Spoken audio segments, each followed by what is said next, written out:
The name of my restaurant is Marrow. I chose it because a bone gives up its best part last, and only if you break it open. Nobody in my family knew what the word meant when they walked through my front door on a Thursday night in October, and by the time they left, they understood it better than I ever wanted them to. I was in the kitchen when Renata came to find me. She's my floor manager, and she has a face that never gives anything away, so when she pushed through the swinging doors, holding her tablet against her chest like a shield, I knew before she said a word that something had gone sideways. She waited until the line cooks were focused on their stations.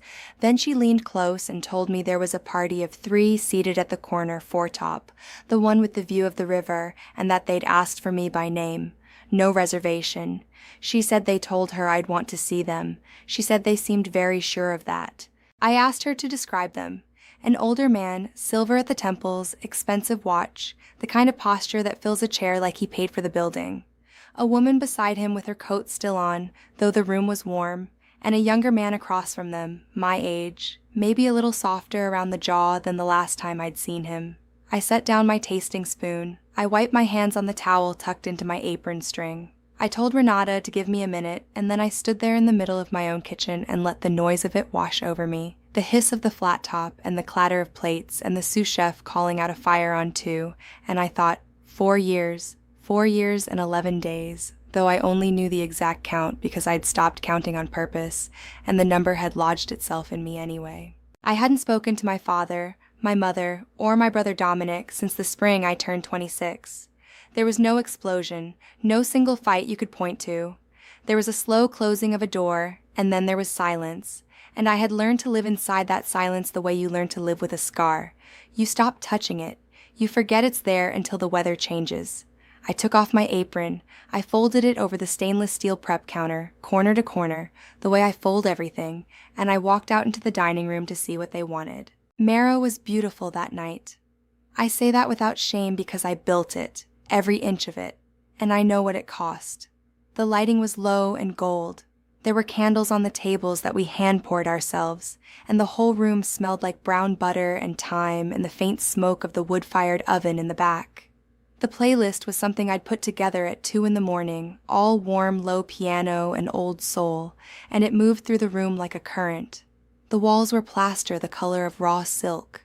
The bar was a single slab of walnut I'd found at a salvage yard in the hill country and hauled home in a borrowed truck. My name wasn't on the door, just the word, Marrow. But everyone who mattered knew whose place it was. My father saw me first. He looked up from his menu and he smiled, a wide, easy smile like we'd had lunch last week, and he said my name, not loud, just enough to carry. Sabine. He said it the way you'd greet a waiter you liked. I stopped at the edge of the table. I didn't sit. There was a 4th chair, and I left it empty on purpose, because sitting down would have made me one of them, and I was not one of them. I had the height. I let myself have it. You need to leave, I said. We have a full book tonight, and I don't have time for this.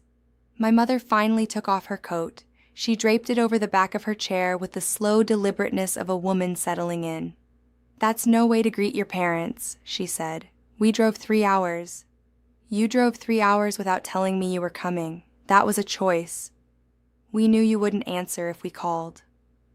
My father folded his hands on the white tablecloth. There was a glass of wine in front of him already, my house red, poured by a server who didn't know any better, and he'd drunk half of it. So we made it simple. We came to you. Dominic hadn't said anything yet.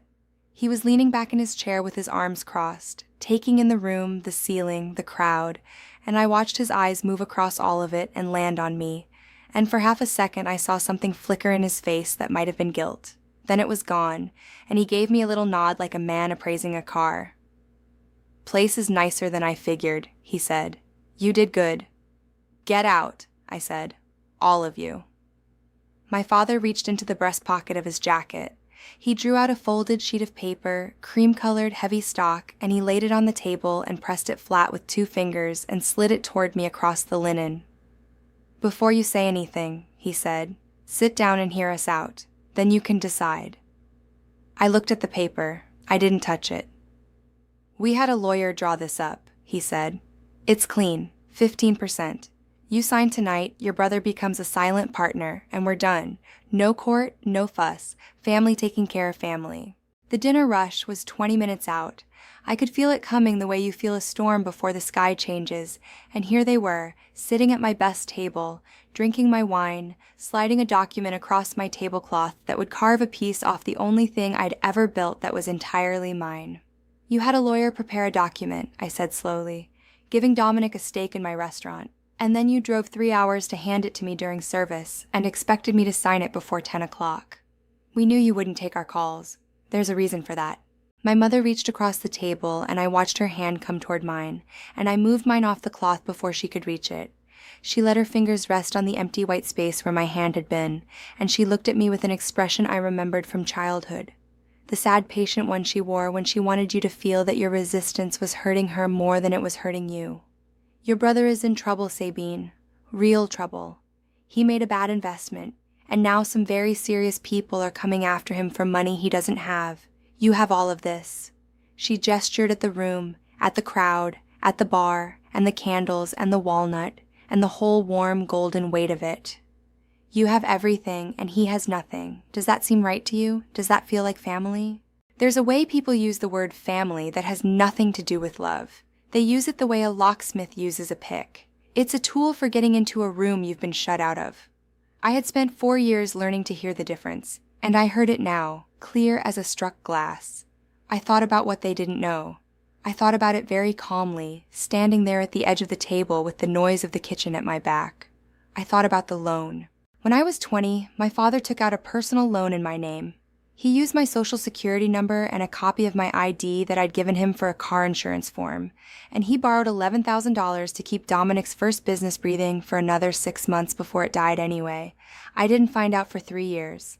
I found it on my credit report when I was applying for my first commercial lease, and my application got kicked back, and I sat in a coffee shop staring at a delinquency I'd never made on a debt I'd never taken, and I felt the floor tilt under me. When I called my father, he told me it was my responsibility because I'd been living under his roof at the time, eating his food, and that this was simply what a family did. He told me to be grateful they'd given me a childhood at all. Then he hung up. It took me 2 years to pay it down, 2 years of extra shifts, of skipped meals, of saying no to things that other people my age said yes to without thinking. I rebuilt my credit from a hole I hadn't dug, and I never told a soul in that family that I knew what he'd done, because the not telling was the only card I held, and you don't show a card until the hand is worth taking. They didn't know I knew. That was the thing. That was the whole thing. I need to get back to my kitchen, I said. We're not leaving until you sign. My father's voice dropped and the smile went with it. What was underneath was flatter and colder. You owe this family, Sabine. I don't want to make this hard, but I know your landlord, Harold Vance. We were in the Rotary together for 11 years. I know he holds the lease on this building. One phone call, and I can make things very complicated for you. Your investors, your permits, your reputation in this town. All of it can get complicated very fast, or you can sign the paper and none of that happens. And there it was. That was why they'd driven 3 hours on a Thursday. Not love, leverage. He'd found a pressure point and he was leaning on it, watching my face for the moment I'd fold. I did not fold. I want to be clear about that, because everything that came after depended on me staying calm, and I stayed calm. I had been calm for 4 years. Calm was the only muscle I'd trained harder than my hands. Give me until the end of service, I said. 10 o'clock. Let me get through the rush. Then I'll come back to this table and we'll talk it through properly. My father leaned back. He picked up his wine again, satisfied, a man who thought he'd just watched his daughter start to bend. That's all we're asking, he said. I turned and walked back to the kitchen. I pushed through the swinging doors and let them close behind me, and I stood by the pass for a moment with my eyes shut. Then I took out my phone and I texted one person. They're here, corner foretop. Dad wants 15% of Marrow. I need you tonight. The reply came before I'd put the phone back in my pocket. 3 dots then. Don't sign anything. Don't agree to anything in writing. I'm 40 minutes out. Keep them talking. Her name is Odette. She's a retired attorney, 71 years old, and she has been in my life since I was a 23-year-old line cook with a business plan scrawled in a spiral notebook. She used to eat lunch every Sunday at the bistro where I worked, always alone, always the counter seat, and one afternoon I showed her my notebook because I had no one else to show it to, and she read it in silence and then took a pen and circled 4 things that would have ruined me and handed it back without a single discouraging word. She'd spent 30 years doing contract law and litigation before she retired, and she'd once, a long time ago, lived 2 doors down from my parents in the same cul-de-sac in the same suburb where I grew up. She knew them. Not well, but well enough. She knew the shape of them. Odette arrived at 8:45, right as the rush started to thin. She came in through the service entrance so my parents wouldn't see her cross the dining room, and she found me in my office, the little room off the kitchen that smells like coffee and receipts and the industrial cleaner we use on the floors. She sat down in the folding chair across from my desk, and she set a leather folio on her knee, and she looked at me over her glasses and said, "Tell me everything. Start from the beginning and leave nothing out." So I told her. The corner table, the paper, the 15%. The thread about Harold Vance and the lease, and then I told her the part I'd never told anyone, the loan, the $11,000. My father's voice on the phone telling me it was what family does. She listened without moving. When I finished, she was quiet for a long moment, turning her reading glasses over in her fingers. "The loan in your name," she said. "Do you have anything? Documentation?" "All of it. The original credit report with the delinquency, every payment I made. The bank records. I've kept it in a folder for 6 years. I don't even know why I kept it. I just couldn't throw it away." "You kept it because some part of you always knew this night was coming." She said it gently, not as an accusation. "They don't know you have it." "No. And your father just threatened to call Harold Vance about your lease." "Yes." She almost smiled. "Harold Vance and I sit on the same nonprofit board. I've known him for 9 years. You have nothing to worry about from Harold." She set the glasses down on my desk. "Now listen to me carefully, because you have a choice to make, and I want you to make it clear-eyed. You can end this right now. What your father did tonight, threatening your lease and your livelihood to force you to sign over equity, that's coercion. It's arguably extortion. I can have Austin police at that table in 20 minutes, and they will be gone tonight, and they will not come back." I looked down at my hands on the desk.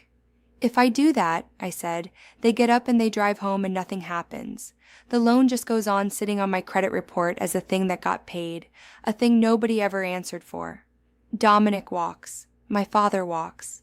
They've been holding this over me for 4 years, and they don't even know they've been holding it. And if I call the police, it just dissolves. I don't want it to dissolve." Odette watched me for a while. Something shifted in her face. Not a smile exactly, but a kind of recognition, the look of one careful person seeing another one clearly. "Then tell me what you want," she said, "and tell me what you're willing to do to get it. Because there's a version of tonight where you don't just protect yourself. There's a version where the whole ledger gets balanced. But it's harder, and it takes nerve, and once we start, we don't stop halfway." I told her what I wanted. When I finished, she was quiet again, and then she opened her folio and clicked her pen and said, "Give me an hour. Keep them comfortable. Keep them at that table. And Sabine, whatever you do out there, don't let your father think anything has changed. Let him keep believing he's winning. A man who thinks he's winning stops watching his own hands." I went back out into the dining room.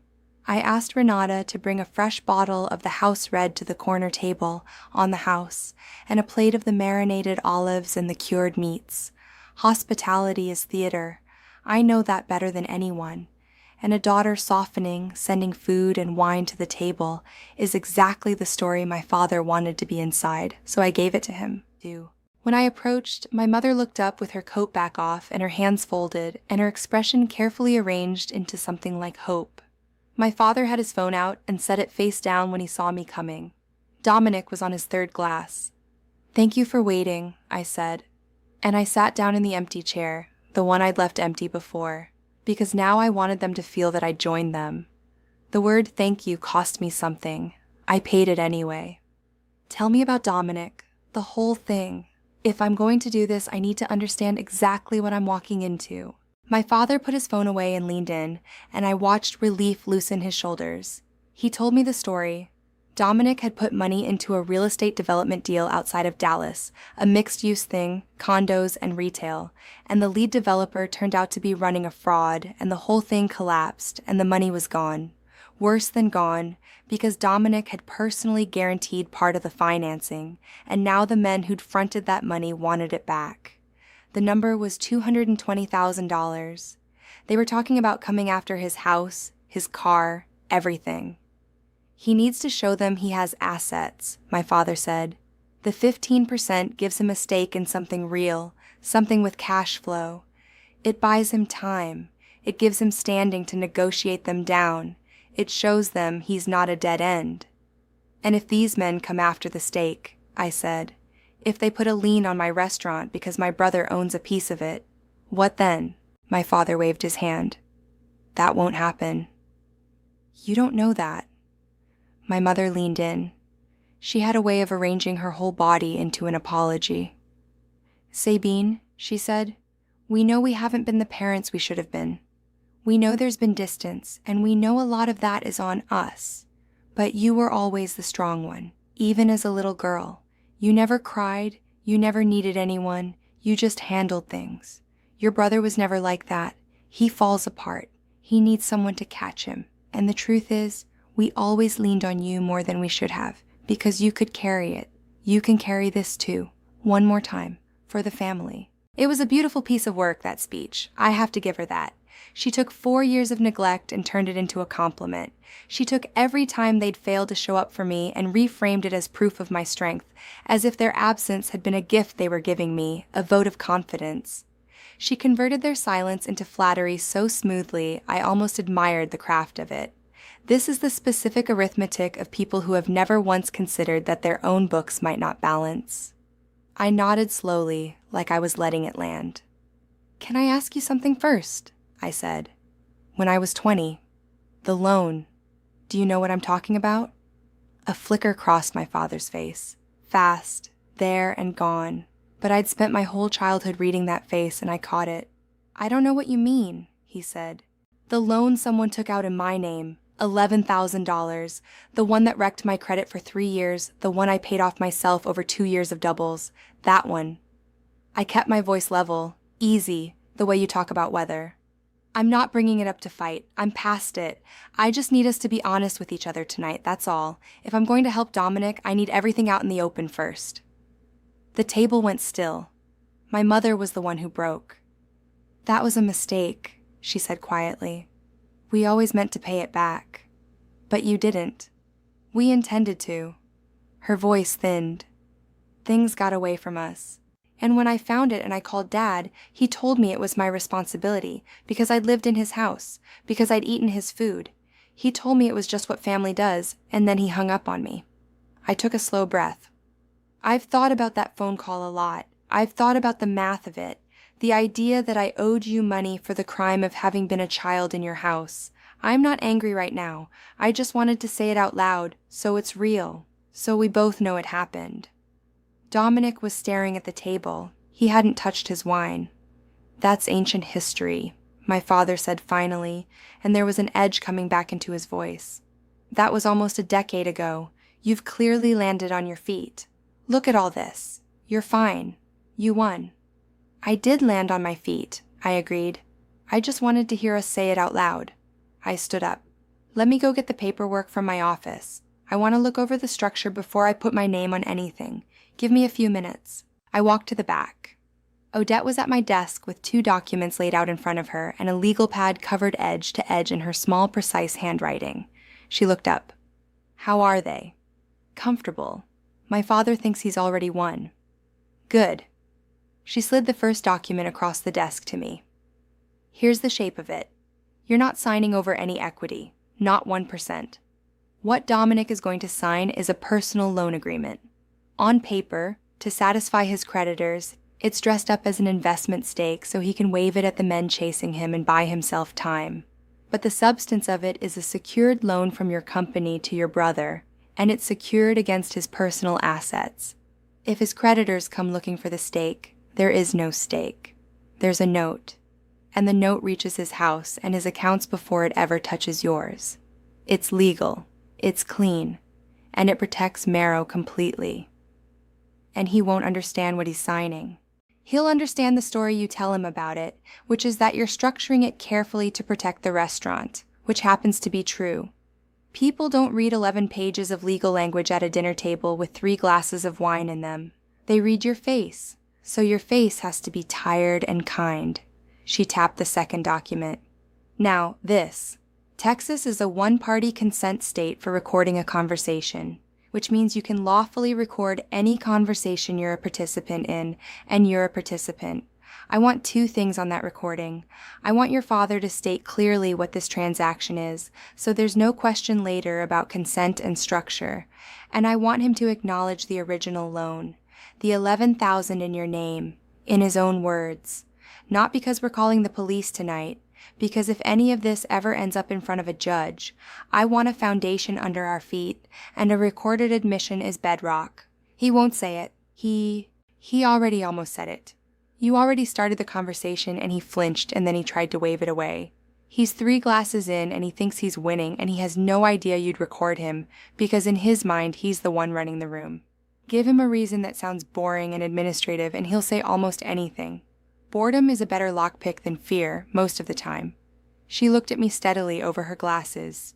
One last time, Sabine. You can still walk out there and call the police and end this the clean way. What we're about to do instead is harder and it's slower and you'll have to sit across from them and lie to their faces for the next 20 minutes. Are you sure? I'm sure. All right. She handed me the folder. Then go finish it. And Sabine, when you record, prop the phone somewhere visible but boring, against the candle, like it's nothing. A thing that's visible doesn't feel like a trap. It's the hidden phone that makes people careful. I stood in front of the little mirror on the back of the office door and I fixed my hair and I let my shoulders drop half an inch and I practiced the face. Not defeated, not angry, just worn down. The face of a woman who has been carrying something heavy for a long time and has finally, reluctantly, decided it's easier to set it down and give people what they want. I'd worn that face for real once. I knew exactly how it sat. I came back to the corner table and I set the folder down and I sat. I've been thinking about what you said, I told my mother. About me being the strong one. You're right. I have always handled things by myself, and maybe that made it easy for all of you to assume I didn't need anything from anyone. I let a pause sit there and breathe. I don't want to be that person forever, always alone with it, always the one who carries it. I'm tired of it. My mother's face changed. The careful neutrality gave way to something warm and almost tender, because I had just handed her the exact story she'd come to tell, and there is nothing that disarms a person faster than being told they were right about you. So I'll help Dominic, I said, but I have to do it the correct way, for my own protection, for the restaurant's protection, which means I have to record the terms as we agree to them. Texas requires documentation for any business loan over a certain amount where a verbal agreement precedes the signature. Otherwise, my accountant can't book it properly and I get hit with it on my personal taxes. None of that was strictly true and not quite verifiably false either, and my father did not have a law degree. It's just a formality for the accountant. Do you mind? I took out my phone and propped it against the candle in the center of the table, screen up, casual, like it was nothing at all. I pressed record. Okay, I said. I just need it clean for the file. This is a secured business loan from my company to Dominic. Dominic, do you have an LLC or is this in your personal name? Dominic shifted. It's just me. Personal. Okay, so this is a personal loan secured against your personal assets. Dad, I need you to state that on the record, just so my accountant can categorize it correctly and keep it off my personal return. Otherwise, I'm looking at treating a $200,000 transfer as personal income, and the tax on that is brutal. Just say what it is, in plain terms. My father's eyes went to the phone, then to me, then to the folder, and I watched him do the arithmetic he thought was the arithmetic. He saw a cautious daughter covering herself. He saw paperwork and accountants and tax categories. He did not see the floor opening. Fine, he said. He straightened up in his chair with the unconscious dignity of a man who believes he owns the table. I'm David Merrick. I'm authorizing this transaction between my daughter's company and my son, Dominic Merrick, for the purpose of satisfying Dominic's outstanding debt to his creditors and providing him standing to negotiate. Dominic has no liquid assets currently to cover the obligation himself. Perfect. Thank you. I kept my voice light, almost bored. And one more thing, just for completeness, because my accountant's going to want the full history of any money that's ever moved between me and the family, so she can show this is a first formal transaction and not part of some pattern of undocumented gifts. There was that older situation when I was 20. The loan in my name. I just need it on the record as a separate, informal, prior event, so this one's clearly distinct from it. It actually protects everybody. It makes the old thing officially closed. My father hesitated. You want that on a recording? It helps me, Dad. It shows the prior thing was informal and one-sided, which makes this one, by contrast, structured and consensual. It draws a clean line. Honestly, it's the thing that makes the old business go away for good, on the record, done. I looked at him and let my face stay soft and tired. It works in your favor. I watched him decide. I watched the resistance drain out of him the moment he convinced himself the easy road and the honest road were the same road, which is a thing my father has always been very good at convincing himself of. There was a loan taken out in Sabine's name about 9 years ago, he said, looking directly at the phone now. Around $11,000. It was used for family purposes at the time. It was handled informally, without a formal agreement. This current transaction is entirely separate and distinct from that. He cleared his throat and sat back, pleased with himself, a man who thought he'd just done me a favor. Perfect, I said quietly. Thank you. I slid the folder across the table and opened it to the flagged pages. Okay. It's 11 pages, mostly boilerplate. Dominic, you sign on the borrower line here and here. Mom and Dad, you're on as guarantors, these 2 lines. Dominic picked up the pen. He turned to a page near the middle, and his hand stopped. What's this one? He said, pointing to a clause low on page 6. Asset guarantee, I said. It's standard for a secured loan. It means if you default, my company has a priority claim on your assets ahead of your unsecured creditors. It's how the note has to be structured, or my investors get nervous about family money moving through the business without protection. If you pay it back on schedule, which you will, that clause never gets triggered. It just sits there. It's protective language, that's all. He looked at it a moment longer. Then he looked at me, and I held his eyes and let mine be gentle and exhausted, the eyes of a sister who's been worn down to something soft. He signed. My father signed the guarantor line without reading a word of it. My mother signed after glancing only at the signature blocks. The pen was still in my mother's hand when my phone buzzed against the candle. A message from Odette at my desk in the back, watching the clock. Note executed. Asset search back. He owns a house in Cedar Park, in his name, positive equity, roughly $90,000. Wire confirmed and settled this morning. You're clear. I picked up the phone. I stopped the recording. I set it back down on the table, face up, so they could all see the screen go dark. I need to tell you something, I said. The money I was going to send to Dominic's creditors, I already sent it, this morning, but I didn't send it to Dominic. My father looked up. What are you talking about? I contacted the men your brother owes. Their fund was writing his debt off as a loss anyway, so they were happy to sell it. I bought the note. I paid them 55 cents on the dollar for the whole $220,000. It's mine now. I let that sit for a second. I'm Dominic's creditor. The full debt is still owed. It's just owed to me. Silence. The candle guttered. What does that mean? Dominic said. His voice had gone flat. It means the paper you just signed confirms that the $220,000 is a personal obligation of yours, secured against your assets, with no liquid means to satisfy it, and that you agreed to that in writing, with witnesses, tonight. I turned to my father. And you just confirmed on a recording that 9 years ago you took out a loan in my name without my consent. That's fraud. Identity fraud has a longer reach in Texas than people think. I paused. I'm not walking this recording into a police station. Not tonight, not tomorrow, but I'm going to keep it somewhere safe, and you're going to know I have it. My mother's hand came up to her mouth. Sabine, you can't do this. This is your family. I turned to my brother, and I waited for the anger, and it wasn't there. What was there instead was quieter and heavier and more permanent, like a stone settling to the bottom of a lake. I spent 2 years paying off a debt I never took, I said. I rebuilt my credit from nothing, and then I built this restaurant. Every board on that wall, every plate in that kitchen, without $1 from any of you. Without a cosigner, without a phone call. Nobody in this family showed up. Not when I signed the lease. Not the night we opened. Not when we got written up as the best new restaurant in the city 2 years in a row. Not once. My voice didn't shake. I was almost surprised by how steady it was. I would have helped you, Dominic, if you had just called me like a brother and asked. If any one of you had ever, even one time, picked up the phone and treated me like a person instead of a bank you were owed. I would have said yes. Dominic didn't answer. He was looking at the table. The asset guarantee gives me a legal claim on your house in Cedar Park, I said. I'm not going to take it. I'm not going to foreclose. What Odette is going to do is file a lien, which means you can't sell it or refinance it without settling the note first.